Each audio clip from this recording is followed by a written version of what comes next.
Penasugati, bonjour Kwekwe, je m'appelle Kim Sullivan, je vous souhaite la bienvenue à APTN Nouvelle Nationale.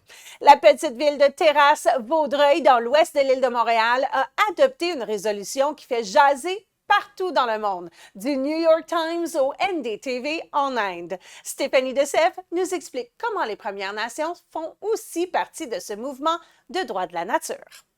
C'est rendu fou, là. J'ai quasiment une personne à temps plein pour gérer tout ça. Michel Bourdeau est le maire de Terrasse-Vaudreuil.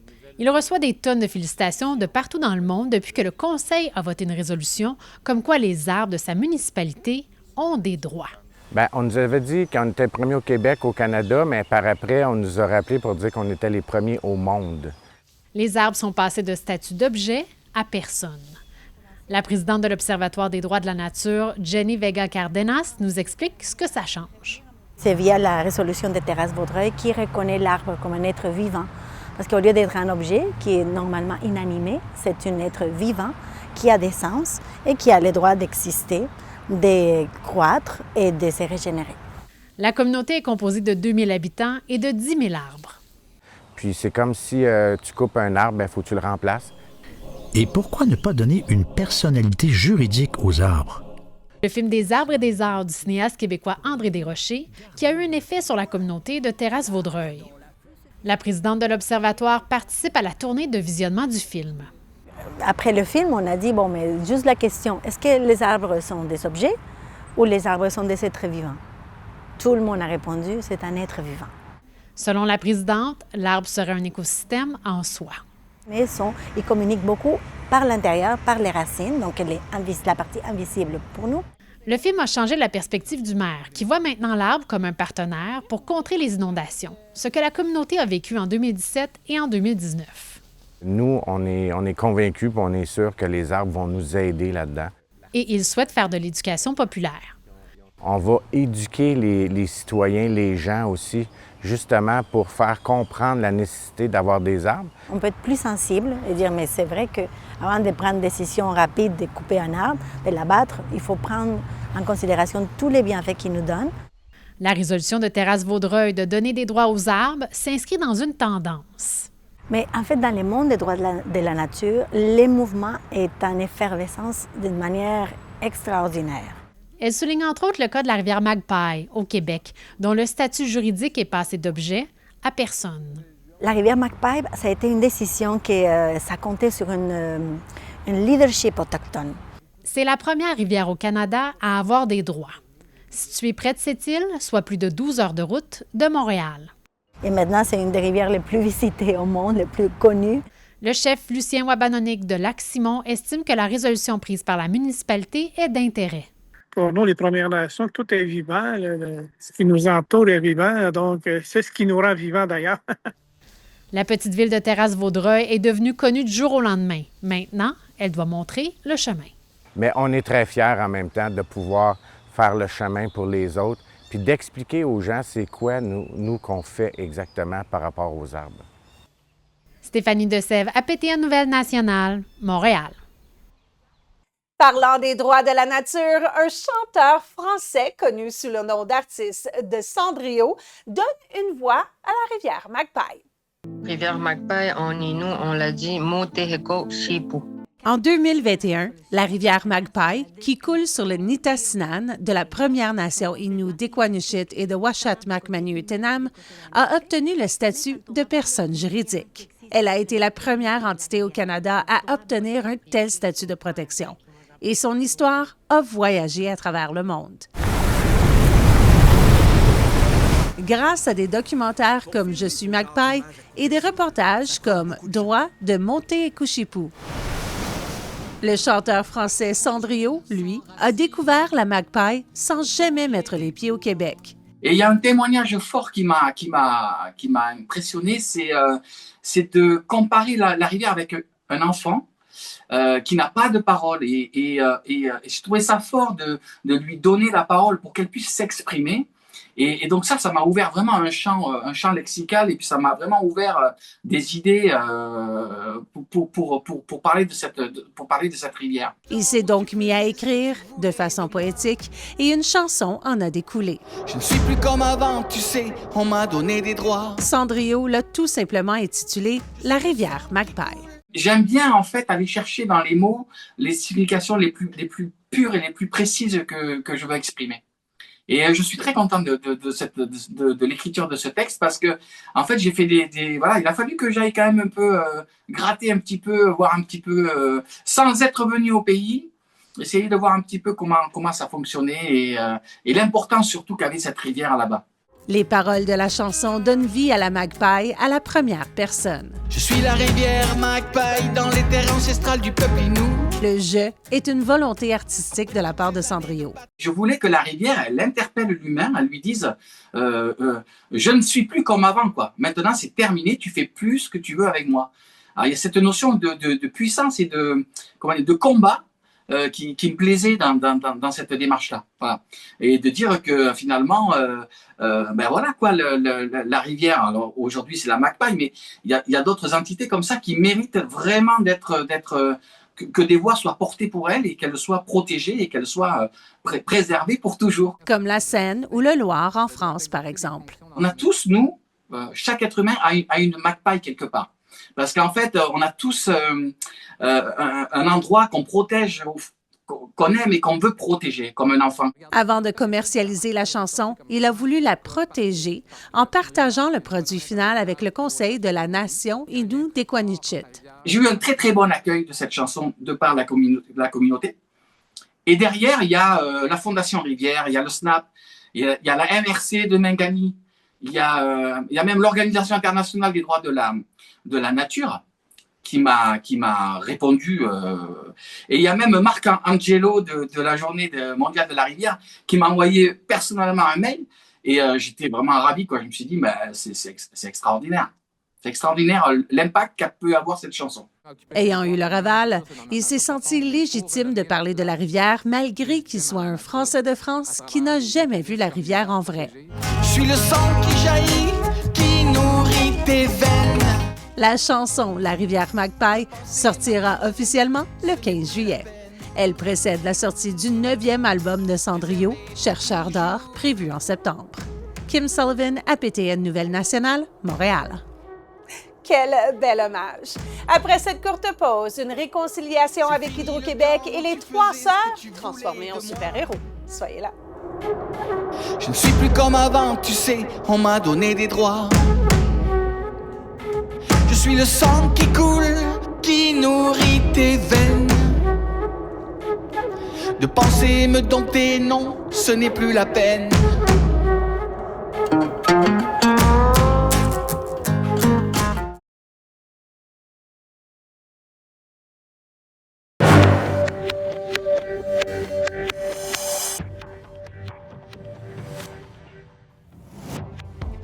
Bienvenue. Dimanche dernier, à Maliotenam, le Conseil Innu Takwakan Washatmak Maniutenam, ou ITUM, et Hydro-Québec ont conclu une entente historique, marquant le début d'une nouvelle relation fondée sur le respect, le dialogue et la collaboration. Cette entente de réconciliation touche les différends relativement aux dossiers reliés au complexe de la Romaine et de la ligne Arnaud-Alouette. Une compensation financière de 75 millions de dollars sera versée sur une période de 2 ans. Au-delà du règlement des litiges, l'entente reconnaît la nécessité de tirer leçon du passé et établir un nouveau cadre de collaboration entre l'ITUM et Hydro-Québec. Il y aura aussi une création d'un comité permanent de réconciliation.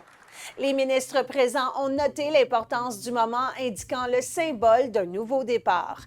La présidente directrice générale d'Hydro-Québec, Claudine Bouchard, quant à elle, a offert ses excuses officielles aux Inuits de Washatmak Maniutenam. Je souhaite donc vous témoigner nos sincères excuses. J'ai la ferme conviction que nous désirons bâtir des ponts durables vers l'avenir et que nous partageons la volonté de faire progresser ensemble les choses. Le Canada et le Québec concluent un accord visant le rétablissement de la protection du caribou. Cette entente s'accompagne d'un financement de 25 millions de dollars sur 5 ans de la part du gouvernement du Canada.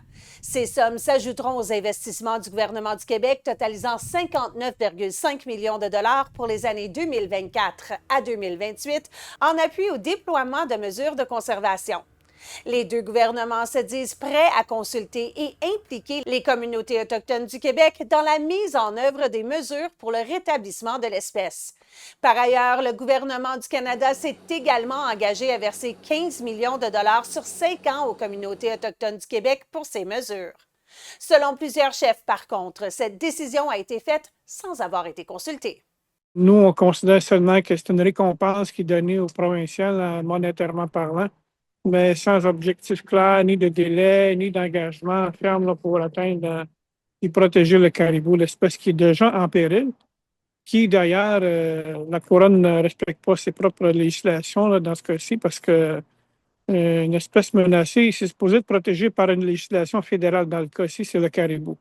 La province, elle, continue à faire la sourde oreille. 9 personnes liées au collectif Première Nation Mamo ont été accusées de méfaits de plus de 5 000 $ au palais de justice de Roberval lundi matin. Elles ont été accusées de méfaits pour avoir interrompu, empêché et nui à la pleine jouissance des activités forestières de Domtar et de l'entrepreneur général de Mastayache, Eshka. Les événements en question remontent à l'été 2025, un blocage devant une usine de Domtar à Saint-Prime entre le 20 et le 23 juillet 2025 et un événement à Obidjouan entre le 25 et 27 août. Pour ce qui est de l'événement lié à Domtar, ce n'est pas la compagnie, mais bien un employé cadre qui avait porté plainte. Les accusés sont Guy Paul, Dave Petitquet, Nadia Saint-Gelais et Dave Casey pour les deux événements, en plus de David Langevin, Carl Michel, Réal Junior Leblanc, Martin Pronovo et Claude Nicoué. Le service de police de l'agglomération de Longueuil demande votre aide pour retrouver une jeune adolescente Inuk. Amira Kaylee Negus, 16 ans, a été vue pour la dernière fois le 25 juin dernier vers 18 h à Brossard. Elle se déplace à pied ou en transport en commun et pourrait se trouver dans la région de Montréal. Ils ont des raisons de craindre pour sa sécurité. Toute personne qui aperçoit Amira ou qui détient de l'information permettant de la localiser est priée de composer le 911. Pour marquer leur 70e anniversaire, le Conseil des arts de Montréal a couronné une artiste Ganyenga Haga lors de leur première compétition d'art public. La proposition de l'artiste Squawanati a été choisie pour transformer la façade de la maison du Conseil des arts située devant le parc La Fontaine. Stéphanie Desèvres était au dévoilement.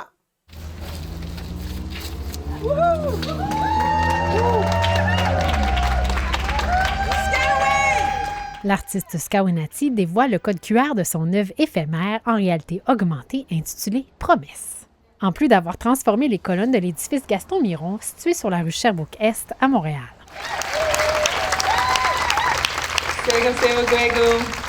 Elle a remporté un concours d'art public éphémère pour souligner les 70 ans du Conseil des arts de Montréal qui loge dans l'édifice depuis 2009. Le CAM souhaitait une œuvre forte. Il faut le dire, l'artiste visionnaire de Squawanati a relevé le défi avec éclat. In my work, I envision futures in which all humans and the earth herself are thriving. Les couleurs des colonnes et les formes imprimées représentent les 3 sœurs, soit le maïs, les haricots et la courge. And they're not just corn beans and squash how you've seen them. They're corn beans and squash as superheroes. Yeah. Les 3 sœurs prennent vie dans une vidéo de réalité augmentée que l'on peut regarder à même notre cellulaire en scannant le code QR. I actually originally called it Rap because I'm wrapping the columns and then you're going to hear some rapping in a song. So there are 3 vocalists from my community who rap the song, kind of like the Beastie Boys. Par l'entremise des 3 sœurs, Squawanati souhaitait mettre de l'avant des valeurs autochtones pour le bénéfice de tous. People can look at them and feel good about them, you know? So yeah, that's what I hope people feel. Les super-héroïnes ne font pas que nous faire plaisir. Elles sont en mission. They became superheroes because we need help. Leur promesse est de restaurer les valeurs de durabilité, d'interdépendance et de gratitude dans la ville et dans le monde. They sing, "Get ready, the garden is coming to you." I'm here too. VDM, comment allez-vous? L'ancienne stagiaire du Musée des beaux-arts de Montréal a été marquée par la série de toiles Les Quatre Rois de Scawanati, présentée dans le cadre de l'exposition Soleil levant l'automne dernier. Gatissa Nourou du Moulin-Bouche a justement observé un changement dans la trajectoire de l'artiste Mohawk de Ganawagé. Qu'elle a fait cette transition d'environnement uniquement virtuel à des environnements où elle utilise le virtuel pour vraiment augmenter qu'est-ce qu'on voit actuellement. Il est possible de voir les colonnes colorées de Scawanati et de vivre son œuvre en réalité augmentée jusqu'au mois de septembre, de jour et de soir. We can imagine how a city can transform. We can see venerable institutions updated with Indigenous symbols, stories, and therefore values. It's another step towards the future that I would like us to live in. Une expérience à vivre tout près du parc La Fontaine et de la rue Atatéken. Stéphanie Desève, APTN Nouvelle Nationale, Montréal. Les trois sœurs en super-héros, j'adore. Avez-vous une histoire à partager? Vous pouvez nous envoyer un courriel à nouvelle@aptn.ca. Vous pouvez regarder nos histoires en allant sur notre site web aptnnews.ca/nouvelles. Et bien sûr, trouvez-nous sur les réseaux sociaux. Nous sommes en ligne sur YouTube, Facebook, X, Instagram et TikTok. Suivez Nouvelles APTN pour participer à la conversation et voir toutes nos dernières histoires. Ce fut une journée historique pour la nation Innu, Takokan, Uashat, Mak, Manu et Ténam. Je vous en dis plus au retour de cette courte pause. Ne manquez pas ça.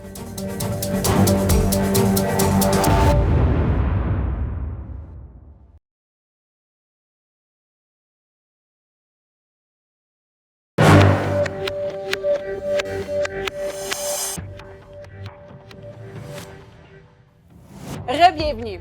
Plus tôt aujourd'hui, le Conseil Innu, Takokan, Uashat, Mak, Manu, Ténam, Itum, a invité les représentants des médias à prendre part à une annonce historique d'Itum, du gouvernement du Québec et du gouvernement du Canada en matière de protection de la jeunesse. Pour en discuter, le chef du Conseil Itum, Jonathan Chétouche, bonjour.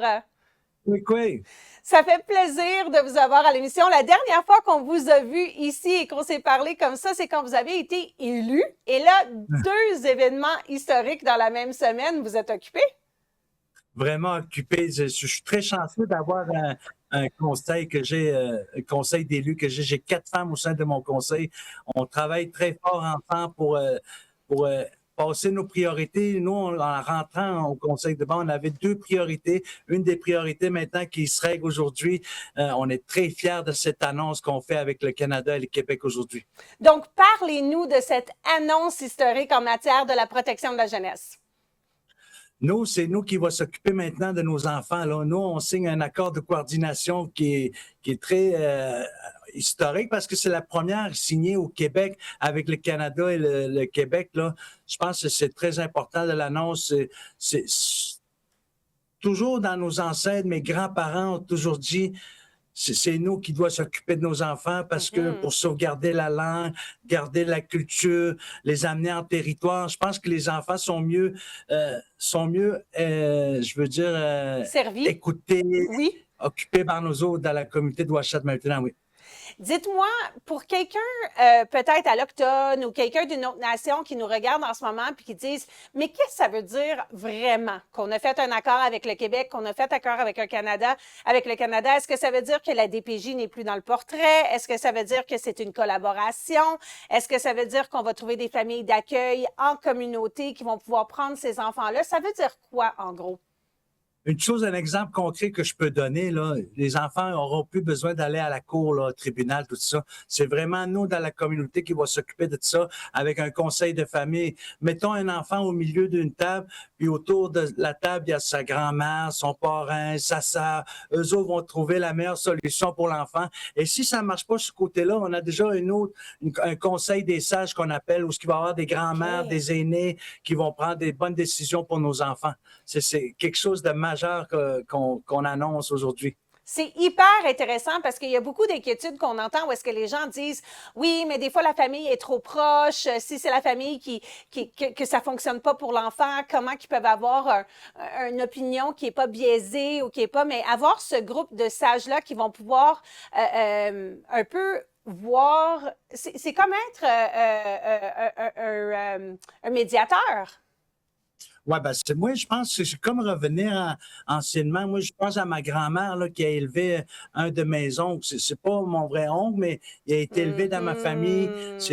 Aujourd'hui, c'est mon oncle. Puis, dans le temps, les aînés, mes autres oncles et mes autres tantes allaient à l'école, tandis que lui, qui était Kobaniem, il était amené en territoire. C'est lui qui a appris l'apprentissage sur comment chasser l'otard, tous les animaux qui existent, le saumon, le territoire, comment il est fait, quand est chassé l'orignal. Aujourd'hui, je suis fier, c'est mon oncle qui montre ça, le territoire, tout ça, c'est lui, c'est à son tour qui nous redonne ça. Puis je pense que d'avoir deux mères, deux pères, là, puis plus d'amour, je pense que c'est vraiment rassembleur. Ouais. Bien, dans la culture inuite, on a deux mots pour maman. On a celle qui nous élève et celle qui nous a portés. Et on dit souvent, ça prend un village pour élever un enfant. Est-ce qu'il va y avoir quand même un enjeu gouvernemental? Parce que là, c'est une entente avec les deux gouvernements. Fait que, est-ce qu'ils vont encore avoir un mot à dire? Est-ce que les enfants qui, en ce moment, sont surreprésentés dans la DPJ, est-ce que l'adoption serait peut-être plus facile si ça vient de quelqu'un de la communauté? Est-ce que ça touche ces points-là, cette entente qui a été faite aujourd'hui, ou ça, c'est quelque chose qu'on peut imaginer peut-être dans le futur puis qu'il va falloir redéfinir? C'est pour ça qu'on a choisi vraiment de s'occuper vraiment de la région de la Côte-Nord pour commencer. Je pense qu'aussi, c'est dans cet accord-là qu'on a, il y a une transition à faire aussi des dossiers, tout ça. Je pense qu'on va travailler encore ensemble pour faire la transition de tous les dossiers. Puis c'est sûr que les expertises, on va les échanger aussi. Si on a besoin d'aide, c'est sûr qu'on va avoir de l'aide de chaque côté, là. Et est-ce que, juste par curiosité, c'est une question que des fois on nous pose souvent parce qu'en ce moment, comme je disais, les enfants de la DPJ sont un peu surreprésentés et on dit, bon, les enfants en premier, on va les faire plus adoptables, sauf les enfants autochtones parce que justement, on a peur de ne pas les placer dans des maisons culturelles, on a peur de les enlever de où est-ce qu'ils devraient être. Est-ce qu'une solution, ça serait peut-être de former plus de familles d'accueil, plus de maisons, comme tu dis, comme ta tante qui a élevé des oncles et des cousins en communauté? Bien, c'est sûr, nous autres, ça va nous donner la chance aussi de ne pas perdre la culture qu'on a là, en territoire. Ça va nous permettre d'amener les jeunes en territoire pour aller leur montrer, mettons, l'harponnage, la langue en territoire. C'est ça que ça va nous permettre beaucoup. Là. Je suis vraiment content. Puis aussi, au niveau des emplois, là, des fois, on n'a pas assez de reconnaissance. Ceux-là qui sont comme des chasseurs, ceux-là qui sont des aidants naturels. C'est ça qui va nous permettre un peu d'avoir plus de l'emploi dans la communauté, des gens qui sont déjà peut-être pas diplômés, mais qui sont aidants naturels. Ça va nous permettre de les avoir à notre organisation pour aider les jeunes à mieux s'en sortir, à mieux être occupés dans l'amour, tout ça. Mon Dieu, quelle belle annonce fantastique. Je suis certaine qu'il y a plusieurs communautés qui vous regardent aujourd'hui et qui se disent « on veut faire pareil ». Ça a été beaucoup de travail, chef Chétouche. Est-ce que d'autres nations peuvent vous regarder et peut-être prendre exemple et avoir votre aide pour en arriver là? Oui, exactement.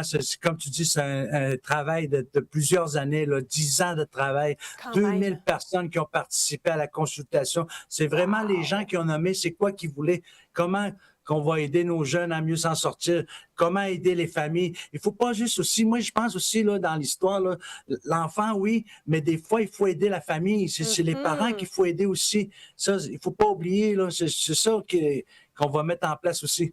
La prévention, je veux dire, oui. Bien, bravo. Merci. C'est ce qui conclut le bulletin d'APTN Nouvelle Nationale. Je m'appelle Kim Sullivan. Merci beaucoup d'avoir été des nôtres et on se retrouve la semaine prochaine. La Courmique.